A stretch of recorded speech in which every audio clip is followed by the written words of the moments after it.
ఆయన సొంత ఖర్చులతోని గుళ్ళు గోపురాలు కానీ కమ్యూనిటీ హాల్ కానీ అంటే సంఘాల బలోపేతం కానీ ఇలా అంచెలంచెలుగా బలోపేతం చేసి పార్టీని ఈ స్థాయికి తీసుకోవడం వల్ల 2 సీఎంల మధ్య గెలవడం జరిగింది.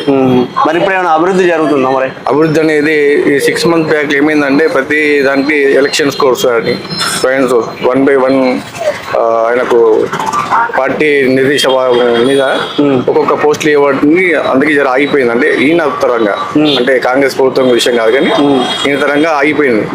గతంలో మంచి జరిగే అవకాశాలు ఉన్నాయి. సో ఇంతకుముందు ఎట్లా ఉంది బీఆర్ఎస్ పాలనలో? ఇప్పుడు 3 నెలలు వచ్చి కాంగ్రెస్ వచ్చింది. సో ఎట్లా ఉంది పరిస్థితి?